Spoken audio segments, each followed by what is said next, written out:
Hello everyone and welcome to Bansal academy. So हम लोगों ने अपने लास्ट 2 लेक्चर्स के अंदर क्या देखा कि रेस्पिरेशन क्या होता है। ठीक है, रेस्पिरेशन हर एक ऑर्गेनिज्म के अंदर starting from the non chordates and up to chordates, हमने सभी एनिमल्स के अंदर उनके अंदर प्रेजेंट रिस्पेक्टिव रेस्पिरेटरी ऑर्गन्स को भी देखा था। ठीक है, उसके बाद में फिर हमने देखा कि कौन कौन सी कैरेक्टरिस्टिक्स होती हैं एक रेस्पिरेटरी सरफेस को एक्ट करने के लिए, या फिर आप बोल सकते हो कि कोई एक सरफेस रेस्पिरेटरी सरफेस है तो उसे कौन कौन सी प्रॉपर्टीज या फिर कैरेक्टरिस्टिक्स को फुलफिल करना पड़ता है, ये चीज़ हमने देखी थी। उसके बाद में फिर कौन कौन सी प्रॉब्लम्स हैं जो कि मतलब कि जो कि फेस करते हैं एक्वेटिक एनिमल्स, देन कौन सी प्रॉब्लम्स टेरेस्ट्रियल एनिमल्स को फेस करनी पड़ती हैं, ये चीज़ें देखी थी। उसके बाद में हमने क्या देखा था कि रेस्पिरेशन और ब्रीदिंग जो है बेसिकली उनके दोनों के बीच का डिफरेंस क्या होता है, और जो रेस्पिरेशन है वो किस मतलब क्या क्या स्टेप्स के अंदर होती है। तो जैसे हमने एक्सटर्नल रेस्पिरेशन देखी थी, इंटरनल रेस्पिरेशन देखी थी, है ना। सबसे पहले तो हमने वो देखा था कि किस तरीके से जो आपका वेंटिलेशन का प्रोसेस है वो चलता है, उसके बाद में फिर एक्सटर्नल और देन इंटरनल रेस्पिरेशन चलती है। तो ये चीज़ें हमने देख ली थी। आपको सिलेबस में वैसे भी मेंशन्ड क्या होता है, एनिमल फिजियोलॉजी टर्म मेंशन्ड होती है। तो एनिमल फिजियोलॉजी में एनिमल अगर आप बात करो एक्सेप्ट ह्यूमंस, तो उससे आपको क्वेश्चंस जो देखने को मिलते हैं वो वही मिलते हैं कि कौन से एनिमल में कौन सा स्पेसिफाइड जो है वो रेस्पिरेटरी ऑर्गन है, या फिर रेस्पिरेशन जो है वो किस मोड से करता है वो। ठीक है, एनिमल। बट उसके अलावा जो आपको क्वेश्चन ज्यादातर पूछे जाते हैं वो होते हैं आपके ह्यूमन फिजियोलॉजी से। ठीक है, तो आज हम क्या करेंगे, ह्यूमंस का रेस्पिरेटरी सिस्टम को डिस्कस करेंगे, राइट, डिटेल में। Human respiratory system.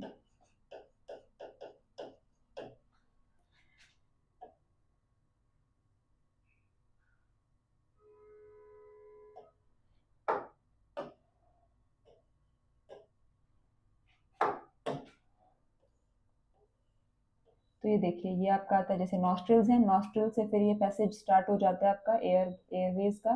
देन फिर आपके पास पहुंच जाते हैं इंटरनल नेयर्स जो कि यहाँ ओपन होते हैं इनटू योर फेरिंग्स का रीजन।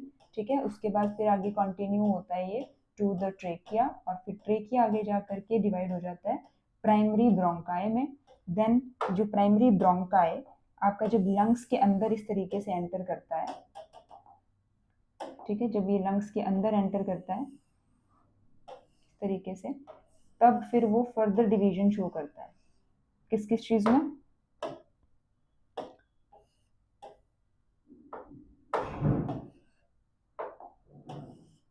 तो ये फर्दर फिर डिवाइड होता है जाकर के into this primary, this is the primary bronchi. Then अब ये प्राइमरी ब्रोंकाई जो है वो जाकर के डिवाइड हो रही है इनटू द सेकेंडरी ब्रोंकाई, और फिर ये जो सेकेंडरी ब्रोंकाई है ये फर्दर डिवाइड होती है इनटू टर्शरी ब्रोंकाई, इस तरीके से।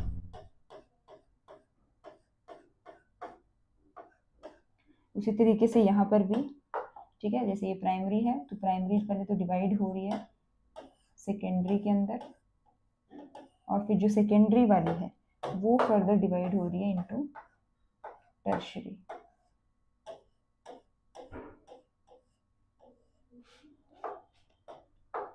सो दिस इज द, अच्छा अगर इसको अब हम लोग लेबल करें, उससे पहले आपको ये चीज़ दिखानी है मुझे कि यहाँ पे एक छोटा सा नॉच सा ऐसे करके प्रेजेंट होता है, इसे हम बुलाते हैं this is the cardiac notch.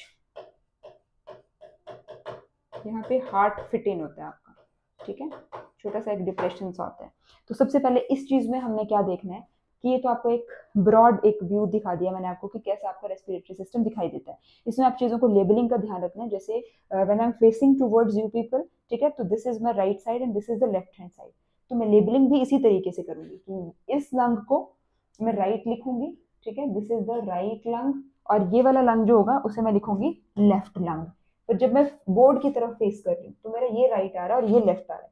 But हमें लेबलिंग कैसे करनी है, ऐसे कि जब मेरा फेस आपकी तरफ हो तो लेबलिंग इस तरीके से होगी, this is the right and this is the left. ये चीज आपको बिल्कुल ध्यान रखनी है। आप बुक्स के अंदर भी अगर आपने देखा होगा तो इसी तरीके से लेबलिंग करी हुई होती है, ठीक है जी। तो this is the right lung and this is the left lung. अब इसके अंदर देखिए, अगर आप लोगों से क्वेश्चन पूछा जा सकता है कि कौन से लंग के अंदर आपको जो है वो कार्डियक नॉच देखने को मिलती है, तो कौन से लंग में, लेफ्ट लंग के अंदर आपको जो है वो कार्डिक नॉच देखने को मिलती है, and this is the place जहाँ पे आपका हार्ट जो होता है इट फिट्स इन। ठीक है, अब ये जो लंग्स होते हैं ना, ये डबल मेम्ब्रेन्स होती है इनकी। देखो एक तो मैंने मेम्ब्रेन आपको दिखा दी रेड, इसको एक काम करती हूँ मैं दूसरे कलर से दिखा देती हूँ ताकि आप लोगों को ये चीज ध्यान रहे कि दो मेम्ब्रेन से बना हुआ होता है आपका जो लंग्स होते हैं। जैसे देखो एक ये वाली मेम्ब्रेन है रेड वाली, और एक मैंने बाहर से ये पिंक जैसी मेम्ब्रेन बना दी है। अब इन दोनों मेम्ब्रेन्स के अलग अलग नाम होते हैं। ठीक है, तो जो अंदर वाली है, ठीक है, जो अंदर वाली मेम्ब्रेन है आपकी, इसे हम बुलाएंगे प्लूरा इंटरना। ठीक है, this will be called as pleura interna. और जो पर्पल या फिर पिंक वाली है, this is known as pleura externa. ठीक है, this is the pleura externa. और इन दोनों मेम्ब्रेन्स के बीच में एक फ्लूइड प्रेजेंट होता है। ठीक है, इन दोनों मेम्ब्रेन्स के बीच में फ्लूइड प्रेजेंट होता है which is known as intrapleural fluid. ठीक है, ये जो मैंने आपको येलो कलर से यहाँ पर दिखा दिया है, ये क्या है, स्पेस है। मतलब देखो जो प्लूरा इंटरना है अंदर वाली और प्लूरा एक्सटर्ना है, उसके बीच में आपको छोटा सा स्पेस देखने को मिलेगा। इस स्पेस को हम लोग बोलते हैं इंट्राप्लूरल स्पेस। ठीक है, इसको हम बुलाएंगे इंट्राप्लूरल स्पेस।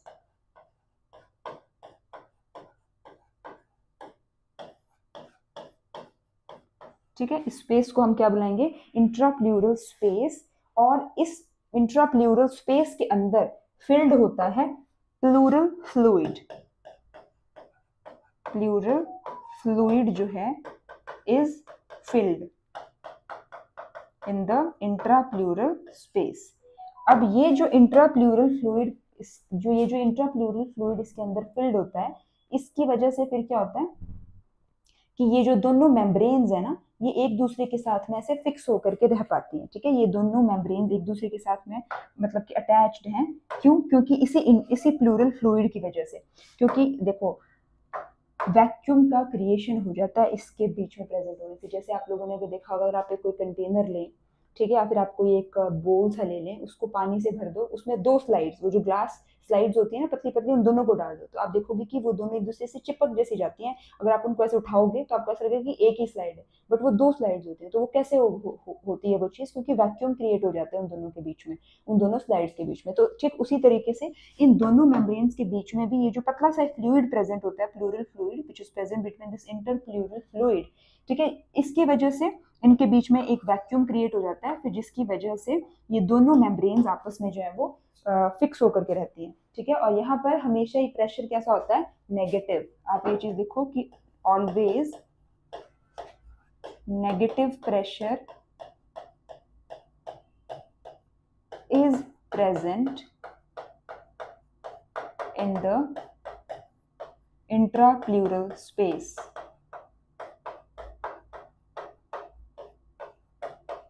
ठीक है, हमेशा ही नेगेटिव प्रेशर जो है वो डेवलप्ड रहेगा आपके इंट्राप्लूरल स्पेस के बीच में। ठीक है, उसके बाद में फिर मैंने आपको देखो, जैसे स्टार्टिंग में हमने ये चीज देखी है। ठीक है, ये चीज आपको, ठीक है, एक तो ये बड़ा इंपॉर्टेंट पॉइंट है कि जो आपका प्लूरल फ्लूइड है उसमें हमेशा ही क्या कौन सा प्रेशर, नेगेटिव प्रेशर जो है वो डेवलप्ड रहता है। उसके बाद में फिर देखो इसके डायग्राम के बिल्कुल स्टार्टिंग में आ जाओ, तो यहाँ पे देखो जब एंटर हो रहा है, जैसे ही ये हम नॉस्ट्रिल से जैसे ही अंदर की तरफ एंटर हुए, तो यहाँ पे आपको देखो हेयर मिलेंगे, है ना। तो इस एंट्री को हम बोलते हैं वेस्टिब्यूल।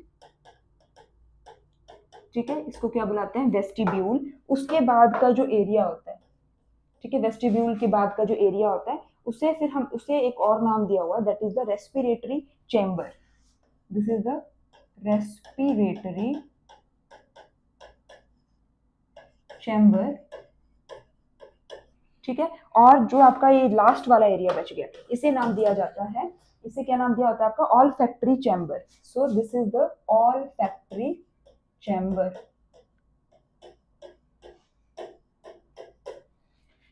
ठीक है, इतना हो गया। उसके बाद में फिर देखो ये जो आपकी यहाँ से आपके पास हो रही है, this is the trachea. Trachea के अराउंड जो होते हैं ना वो रिंग्स प्रेजेंट होते हैं। These are the C shaped rings which are known as cartilaginous rings present होते हैं आपके, ठीक है। तो आप यहाँ पे क्या चीज लिख सकते हो कि आपका जो ट्रेकिया होता है it is C shaped, it is supported by C shaped cartilaginous rings. तो these are the C shaped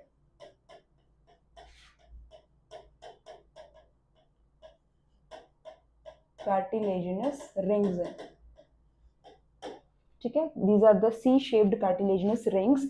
आप देखो इस चीज में ध्यान रखने वाली क्या बात है कि अच्छा एक काम करते हैं, पहले हमने इसको सारा को लेबल कर लेते हैं कि क्या क्या चीजें कहाँ कहाँ है, उसके बाद फिर मैं नेक्स्ट स्लाइड पे आपको थोड़ा थोड़ा पोर्शन करके जो है वो हर चीज को डिटेल में बता दूंगी, ठीक है जी। तो अभी के लिए हमने क्या देखा कि देखो आपका जो नेजल पैसेज है ये आपका एक्सटर्नल नेयर्स आ गए, जैसे ही हम एंटर करें तो वेस्टिब्यूल का रीजन आता है, यहाँ पे हेयर प्रेजेंट है, देन रेस्पिरेटरी चैम्बर आता है। ये जो रेस्पिरेटरी चैम्बर होता है इसके अंदर म्यूकस प्रेजेंट होता है आपका, और इट इज हाईली वेस्क्यूलर जो रेस्पिरेटरी चैम्बर होता है। जो ऑल्फैक्टरी चैम्बर होता है, ठीक है, ये जो है इसमें सेंसरी जो सेल्स होते हैं वो प्रेजेंट होते हैं और ये ऑल्फैक्शन में काम करता है, दैट इज स्मेल वाली चीज में।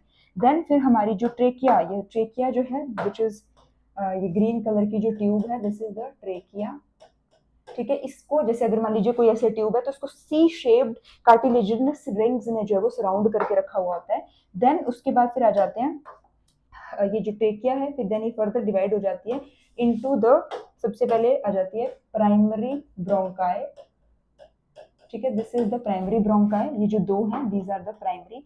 उसके बाद में ये देखो लंग है, लंग के देखो आप लोगों को मैंने ये चीज बनाई होगी ये ब्लैक कलर से, अगर आपको अगर आपको दिख रहा होगा तो ये ब्लैक कलर से मैंने ये दो चीजें बनाई, ये क्या है, ये दो चीजें बना रखी हैं लोब्स को डिस्टिंग्विश करने में। तो लंग के 1, 2 और 3 लोब्स होते हैं आपके राइट लंग के, और वैसे ही मैंने यहाँ पर भी एक ब्लैक कलर से बनाई हुई है। तो आपका जो लेफ्ट लंग होता है उसके सिर्फ 2 लोब्स होते हैं, ठीक है। तो देखो आपकी ट्रेकिया जा रही थी वो डिवाइड हो गई 2 प्राइमरी ब्रोंकाई में। अब ये जो प्राइमरी ब्रोंकाई है ये फर्दर डिवाइड होती है इनटू द सेकेंडरी ब्रोंकाई। ये देखो ये एक ब्रोंकाई, 2 और 3, ये दो तीनों जो है क्या है सेकेंडरी ब्रोंकाई है। और सेकेंडरी उसी तरीके से देखो ये भी this are the secondary bronchi.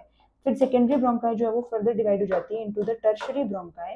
तो ये देखो ये जो है जो ब्लू कलर से दिखाए हुए हैं these are the tertiary bronchi, bronchi, ठीक है। उसके बाद फर्दर इन जो डिवीजन होता है ना उसको ब्रोंक्यूल्स बोलना स्टार्ट कर देते हैं। ये भी हम देखेंगे जब मैं आपको ब्रोंकियल या फिर ब्रेंकियल इंटरकॉम करवाऊंगी उस टाइम पे, ठीक है। ये तो आपका एक आप बोल सकते हो एक जनरल सा आप बोल सकते हो स्ट्रक्चर हो गया ऑफ द रेस्पिरेटरी सिस्टम, ठीक है। एक ब्रॉड व्यू आपके थोड़ा सा दिमाग में कि एक फिट इन हो जाए चीज कि ये होता क्या है ब्रॉडली। अब हम क्या करते हैं ना इसको एक एक करके, जैसे अभी हम इतना सा एरिया ले लेंगे, जैसे अभी हम क्या करेंगे सिर्फ इतना सा एरिया ले लेंगे जैसे ये वाला। अब इसके अंदर क्या क्या चीजें आ रही है इसको हम डिटेल में देखेंगे। देन फिर हम ये वाली चीज ले लेंगे, ये वाली। उसके बाद फिर हम ये लंग ले लेंगे, लंग में फिर एक एक जैसे इसको ले लेंगे, जैसे ये जो डिवीजन हुआ है आपके ब्रोंकाई का ब्रोंक्यूल्स का इसको उठा करके देख लेंगे। तो ऐसे करके अब हम जो है वो सिंगल सिंगल उठा करके हर एक स्ट्रक्चर को डिटेल में डिस्कस करेंगे, ठीक है। इतना क्लियर हो गया आप लोगों को? तो चलिए अब आगे चल लेते हैं।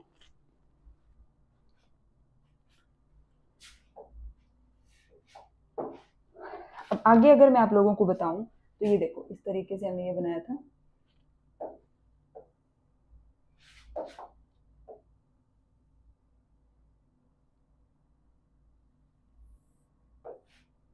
ठीक है। यहाँ से जो है ये एंट्री हो रही है, this are the nose, this is the nose. यहाँ से जो है एंट्री हो रही है आपके नेजल पैसेज की, ठीक है। इतना सा देखेंगे अभी हम लोग। तो सो this is the external, this is the external nostril. External nostril के बाद मैंने आपको क्या बोला था, जैसे ही हम एंटर कर रहे हैं वैसे ही हमें we come across an area which is known as vestibule, ठीक है। This area is known as vestibule. तो अब ये जो वेस्टिब्यूल वाला एरिया होता है ना यहाँ पर हेयर प्रेजेंट होते हैं, ठीक है। तो आप लिख सकते हो कि यहाँ पर hairs are present. So vestibule जो है इट इज लाइंड विद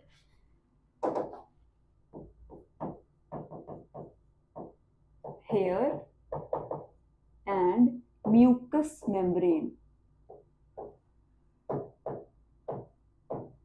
तो अब हेयर है और म्यूकस मेम्ब्रेन प्रेजेंट है, तो ये हेयर और म्यूकस मेम्ब्रेन देखिए क्या करते हैं कि जो भी एयर आप इनहेल कर रहे हो तो उसके अंदर प्रेजेंट जो भी डस्ट पार्टिकल्स वगैरह होंगे वो वहीं पर ट्रैप हो जाएंगे। तो इसका मतलब क्या हो रहा है, एयर की फिल्ट्रेशन हो रही है। तो आप यहाँ पे लिख सकते हो thus it help in the filtration of air. तो लिखो यहाँ पर फिर क्या होती है, फिल्ट्रेशन ऑफ एयर जो है वो it takes place in this vestibule का रीजन। अब वेस्टिब्यूल रीजन के बाद आ जाता है आपके पास second area, that is the respiratory chamber. ठीक है, दूसरा एरिया कौन सा आ जाएगा, जैसे ये वाला area, this is known as respiratory chamber. अब देखो ये जो रेस्पिरेटरी चैम्बर होता है ना, इसके बारे में लिखो कि it act as a air conditioner, it act as an air conditioner. अब आप बोलोगे कि जी एयर कंडीशनर कैसे एक्ट कर रहा है, देखिए क्योंकि इसके अंदर भी एक तो इट इज वैस्क्यूलर, मतलब कि ब्लड सप्लाई जो है यहाँ पर इट इज देयर। ठीक है, या फिर आप एक चीज लिख सकते हो, इट इज हाईली वैस्कुलर, क्योंकि इसके अंदर ब्लड की सप्लाई जो है वो काफी ज्यादा होती है। So this is highly vascular. और दूसरा पॉइंट आ जाएगा कि it is also lined with mucous membrane.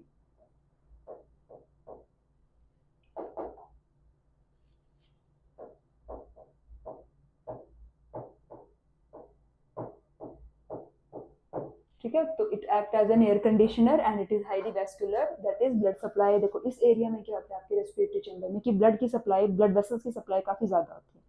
तो आपने देखा होगा कि जब भी आप कभी एयर को इनहेल कर रहे होते हो तो या तो एयर कई बार बहुत ज्यादा ठंडी एयर होती है ना, बहुत ज्यादा कोल्ड एयर होती है, तो अगर उतनी ठंडी हवा आपके लंग्स में चली जाए तो it can damage your lungs, right, है ना, वो डैमेज कर सकती है। और वैसे ही अगर सिमिलरली वैसे अगर आपके पास अगर गर्म, कई बार हवा कितनी गर्माहट होती है हवा के अंदर, अगर उतनी गर्म हवा आपके लंग्स के अंदर चली जाए तो उससे भी कितना ज्यादा डैमेज हो सकता है आपके लंग्स को, है ना। तो जैसे आपने देखा होगा आप कई बार स्टीमिंग करते हैं तो उस टाइम पे हवा कितनी, मतलब कितनी तेजी से वो स्टीम, गर्म जो स्टीम होती है आपके नाक के अंदर जाती है, तो आपको कई बार तो ऐसा लगता है कि यहीं पे जल गया हो जैसे कोई चीज, बट आपके लंग्स को उस चीज का इफेक्ट नहीं होता। तो वो क्यों, गर्म हवा को भी नॉर्मल टेम्परेचर पे लेकर के आना और जो ठंडी हवा है उसे भी नॉर्मल टेम्परेचर पे लेकर के आने का जो काम होता है वो काम होता है आपके इस रेस्पिरेटरी चैम्बर का। और ये इन दोनों कामों को एफिशिएंटली कैसे कर पाता है, क्योंकि इसके अंदर एक तो ये हाईली वेस्कुलर है क्योंकि इसके अंदर ब्लड सप्लाई मतलब बहुत अच्छी है, और it is lined with mucous से ये लाइंड है। अब देखो अगर जब हम फर्स्ट केस ले लेते हैं कि जब एयर जो है वो बहुत ज्यादा कोल्ड होगी, ठीक है, कोल्ड एयर या फिर आप बोल सकते हो कूल एयर। ठीक है, अगर कूल एयर जो है, एक्सट्रीमली कूल एयर अगर आ रही है आपके नोज के थ्रू, आप इनहेल कर रहे हो और जैसे वो इस एरिया के अंदर पहुंचेगी तो क्या होगा, यहाँ पे आपको पता है मैंने क्या बता दिया, वेस्क्यूलर यानी कि ब्लड सप्लाई जो है वो यहाँ पर बहुत ज्यादा है इस एरिया में। तो वो जो ब्लड की, वो जो आपका वेसल्स, ब्लड वेसल्स के अंदर प्रेजेंट जो ब्लड होगा, ठीक है, क्योंकि ब्लड का तो एक नॉर्मल टेम्परेचर है ना हमारी बॉडी के अंदर, होम्योथर्मी चलती है, एक नॉर्मल टेम्परेचर बना रहता है बॉडी के अंदर, हम ठीक है, हम एनिमल्स के अंदर। तो वो क्या करेगा, जो भी उसकी एक्सेस जो उसका कोल्ड होगा वो अपने अंदर ले लेगा ब्लड, और जो ब्लड की हीट होगी वो उसे उस एयर को ट्रांसफर कर देगा। तो एयर किस पे, नॉर्मल टेम्परेचर पे आ गई।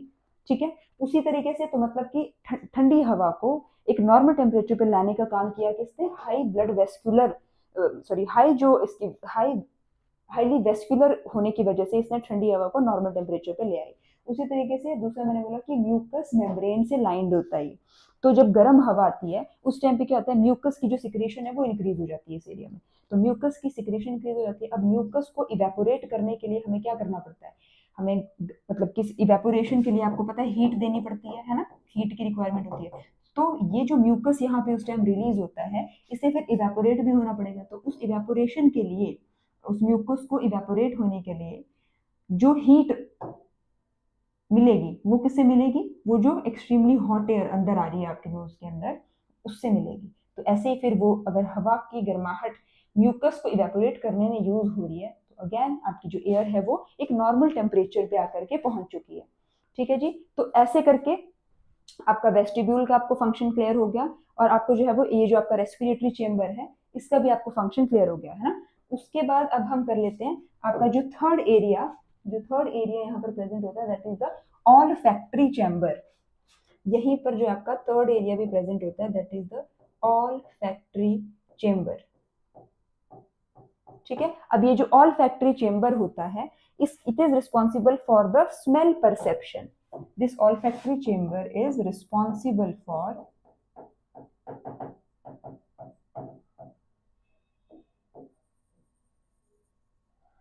Smell perception. ठीक है, कोई भी किस तरीके की स्मेल है उससे ये परसीव करता है आपका ऑल्फैक्टरी चेम्बर।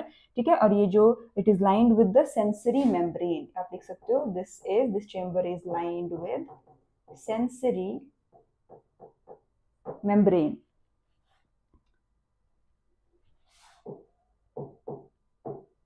और ये जो सेंसरी मेम्ब्रेन होती है this sensory membrane have olfactory cells. ठीक है जी, तो ऑल्फैक्टरी सेल्स यहाँ पर प्रेजेंट होते हैं और इसी मेम्ब्रेन का फिर जो नाम है वो क्या दिया हुआ है, मैंने बोला ना सेंसरी मेम्ब्रेन, तो इस सेंसरी मेम्ब्रेन का फिर नाम दिया हुआ है निडेरियन मेम्ब्रेन।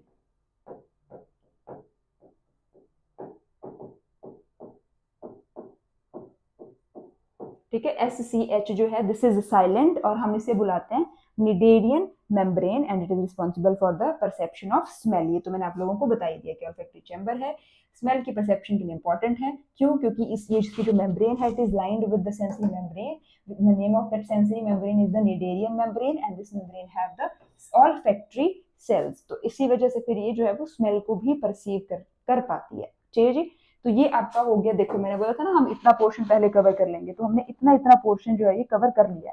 अब फिर इसके आगे चलो, इसके आगे ठीक है जी, इतना कवर हो गया आप लोगों के पास। उसके बाद में फिर आगे चलो कि ये जो अब आपके देखो इंटरनल, देखो ये वाला जो, अच्छा एक चीज मैं आपको बताना भूल गई यहाँ पे कि ये जो देखो ये जो वेस्टिब्यूल है, देन ये जो आपका रेस्पिरेटरी चेम्बर है, और तीसरा ये जो आपका ऑल्फैक्टरी चेम्बर है, इनको हम कंबाइंडली ये है क्या चीज, तो this is the nasal chamber. Basically this is the nasal chamber. और फिर नेजल चेम्बर जो है ये तीन पार्ट्स, यानी कि इसके अंदर तीन रीजन्स हैं। एक है आपका वेस्टिब्यूल का रीजन, ठीक है, वेस्टिब्यूल एंट्री करते ही जो आ रहा है, ठीक है, जिसके अंदर हेयर और म्यूकस है, ठीक है, फिल्टर कर रहा है एयर को। दूसरा है रेस्पिरेटरी चेम्बर, और थर्ड वाला कौन सा है, olfactory chamber. This is the olfactory chamber. तो आपके ये तीन चेम्बर्स हैं जो कि प्रेजेंट है आपके नेजल चेम्बर के अंदर। तो बेसिकली इसका मतलब क्या है कि ये सारा का सारा क्या है, नेजल चेम्बर। ये देखो ये जो बाहर है एक्सटर्नल नॉस्ट्रल्स, और देखो ऑल्फैक्टरी चेम्बर जहाँ खत्म हो रहा है वहां पर फिर मतलब ये खत्म होता है इंटरनल नेयर्स में। तो फिर हम ये चीज बोलेंगे कि अब इंटरनल नेयर्स तो आगे फर्दर कंटिन्यू हो रहे हैं। तो इंटरनल नेयर्स जो है ये ओपन अप होते हैं into an area which is known as nasopharynx. ठीक है जी, अब इसको आगे कर लेते हैं।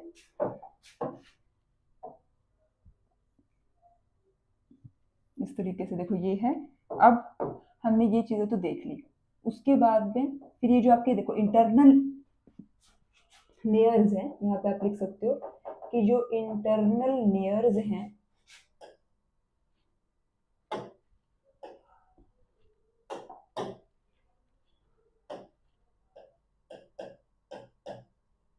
दे ओपन इनटू नेजोफेरिंक्स। ठीक है जी, ये नेजोफेरिंक्स के अंदर ओपन होते हैं कौन, इंटरनल लेयर्स। अब देखो जो फेरिंक्स होता है ना वो एक, अगर आप ये सोचो कि वो कोई एक ऑर्गन होगा तो ऐसा नहीं है। फेरिंक्स एक ना एक रीजन होता है, एक स्पेस जैसा होता है। और हम आप लोगों ने डाइजेस्टिव सिस्टम अगर पढ़ा हुआ है तो उसमें आपने देखा होगा क्या क्या इसके रीजन होते हैं। तो एक होता है नेजोफेरिंक्स, देन एक होता है ओरोफेरिंक्स, और एक होता है लैरिंगोफेरिंक्स। तो तीन पार्ट्स होते हैं। तो हम बात कर रहे हैं इंटरनल लेयर्स की, ठीक है, एक्सटर्नल लेयर्स और बाकी इंटरनल लेयर्स यहाँ से चल करके जो ओपन होते हैं फिर वो ओपन होते हैं आपके इसमें नेजोफेरिंक्स एरिया के अंदर। ठीक है, अब इसके क्या बोलते हैं, नेजोफेरिंक्स में आकर के वो ओपन हो रहे हैं। और ये जो अब इंटरनल लेयर्स होते हैं ना, they are closed by the extension of a soft palate which is known as uvula during swallowing।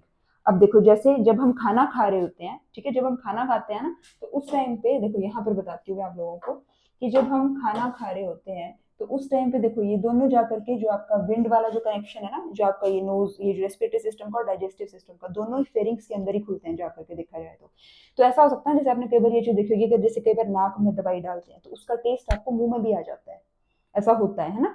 तो वो क्यों होता है वैसा, क्योंकि ये पूरा कनेक्शन एक बिल्ड है। जैसे अगर आप लोगों ने अगर एक बड़ा फेमस एक योग बोल सकते हो आपकी नेति, नेति सुनी है ना, कि इधर से धागा डाल करके दूसरे नॉस्ट्रल से निकाल लेना, या फिर एक नॉस्ट्रल से धागा डाल करके मुंह से निकाल लेना। तो वो क्यों फिर ऐसे करके वो एक आपको बोल सकते हो कि क्लेंजिंग की एक प्रोसेस होती है वो, ठीक है, जिससे आपका ये पूरा ट्रैक जो है वो साफ हो जाता है, जो भी म्यूकस वगैरह होता है वो चीज। तो वो कैसे इंसान कर पाता है, इधर से डाल करके मुंह से निकाल ले रहा है उस थ्रेड को, क्योंकि ये पूरा एक लिंक्ड है। तो ये भी उसी जगह पे खुल रहा है जाकर के, और जो नॉस्ट्रल है वो भी सेम जगह पे खुलते हैं फेरिंग्स के अंदर जाकर के।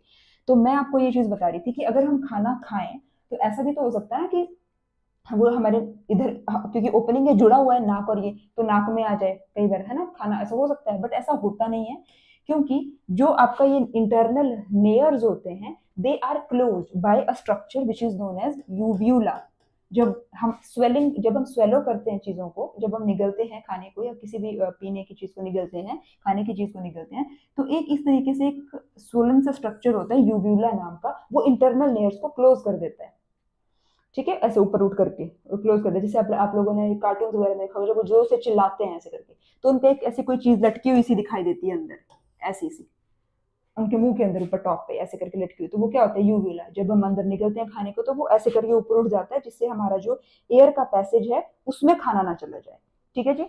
तो ये चीज थी, तो यही चीज फिर मैंने आपको बताई कि इंटरनल लेयर्स जो होते हैं, एक तो ये चीज है कि ठीक है वो नेजोफेरिंग्स में जाकर के खुलते हैं, और जो आपके यही इंटरनल लेयर्स हैं इनको यूव्यूला नाम का एक स्ट्रक्चर जो है वो क्लोज करके रखता है ड्यूरिंग स्वेलोइंग, ठीक है। उसके बाद में अब वो यूव्यूला भी कैसे, क्योंकि ये जो देखो जैसे हमारा ये बकल कैविटी है, तो बकल कैविटी का जो फ्लोर होता है वो तो टंग का है, बट जो इसका जो रूफ है किसका, बकल कैविटी का, वो बनाया हुआ किसने, पैलेट ने, है ना, सॉफ्ट पैलेट होती है।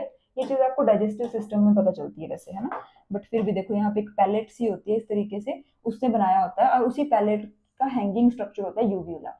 तो हम ये चीज बोल सकते हैं कि जो पैलेट है it makes the roof of buccal cavity, and यही पैलेट जो है it makes the floor of your respiratory tract, और you can say floor of the, ये वाला जो पैसेज है आपका, जो मैंने आपको यहाँ पर बताया, ये जो नेजल चेम्बर है उसका फ्लोर क्या बनाता है, वही पैलेट, और बकल कैविटी का जो रूफ होता है वो किससे बनता है, उसी पैलेट से। तो उसी पैलेट से जो है वो हैंग कर रहा होता है ये स्ट्रक्चर, जैसे ये पैलेट है, ठीक है, तो ये इस नेजल चेम्बर का फ्लोर बना रही है, ठीक है, और जो बकल कैविटी है उसका रूफ बना रही है। तो यही से वो ऐसे करके हैंग हो रहा था स्ट्रक्चर, जब हम खाना खाते हैं तो ये ऊपर की तरफ उठ जाता है ऐसे करके, ठीक है, क्लियर हो रही है ये चीज। तो वो होता है आपका यूव्यूला। तो हम क्या कर रहे थे, ये तो चीज मैंने आपको बता दी कि इंटरनल लेयर्स जो है वो नेजोफेरिंग्स में आकर के ओपन हो रहे हैं, ठीक है। उसके बाद जो एक और होता है दैट इज द लैरिंगोफेरिंग्स, ठीक है, लैरिंगोफेरिंग्स it leads into trachea.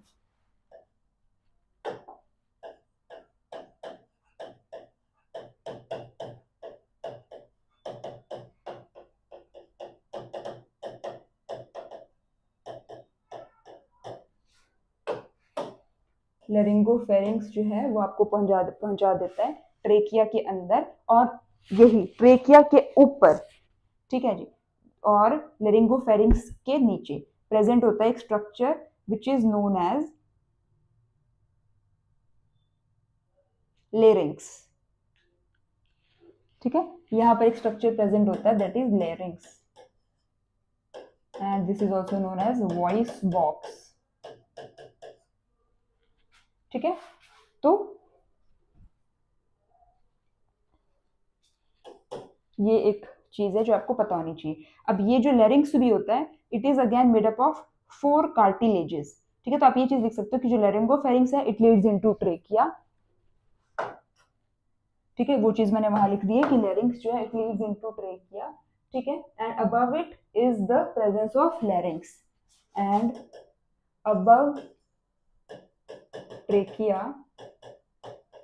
is present larynx. Trachea is also known as windpipe. ठीक है। अब ये जो आपका लेरिंग्स है, ये इसका स्ट्रक्चर हम देखते हैं डिटेल में कि कैसा होता है। ठीक है, तो इसका जो स्ट्रक्चर है, अब हम नेक्स्ट लेक्चर के साथ मतलब जब नेक्स्ट लेक्चर करेंगे तो उसमें इसको हम कंटिन्यूड वे में देखेंगे कि किस तरीके का जो स्ट्रक्चर है वो आगे कंटिन्यू होता है आपके रेस्पिरेटरी सिस्टम का। अभी के लिए आप लोगों को एक बेसिक सा चीज बताइए कि रेस्पिरेटरी सिस्टम कैसा होता है, किस तरीके का दिखाई देता है। देन हमने सिर्फ और सिर्फ नेजल चेम्बर को थोड़ा सा डिटेल में करा, और नेजल चेम्बर के बाद मैंने आपको कुछ चीजें बताई कि जैसे पैलेट के बारे में बताया, जो कि इस तरीके से देखो, ये यहाँ पर पैलेट होती है और यहाँ पे उसके ऐसे लटका हुआ यूवियोला होता है। यहाँ से आप खाना खाओगे, जैसे खाना इधर जैसे पहुंचेगा तो ये यूवियोला से उठ जाता है ऊपर की तरफ को, ताकि इस पैसेज को ब्लॉक कर पाए, खाना सीधा आपका कहाँ जाए, इसोफेगस के थ्रू होता हुआ इनटू योर स्टमक जाए। ये चीज बताई, ठीक है जी। उसके बाद में फिर आपको इसको डिटेल के अंदर करवा दिया। अब हम पहुंच चुके हैं एट द मतलब कि नेजल चेम्बर से बाहर निकल करके अब हम इसके ट्रैक के ऊपर पहुंच गए, रेस्पिरेटरी ट्रैक के अंदर। तो अब हम नेक्स्ट लेक्चर में करेंगे आपके लेरिंग्स को डिटेल में, और फिर आगे का चीजें जो भी हैं आपके रेस्पिरेटरी सिस्टम के अंदर। ठीक है जी। So thank you so much, और मिलते हैं नेक्स्ट लेक्चर के अंदर। Thank you.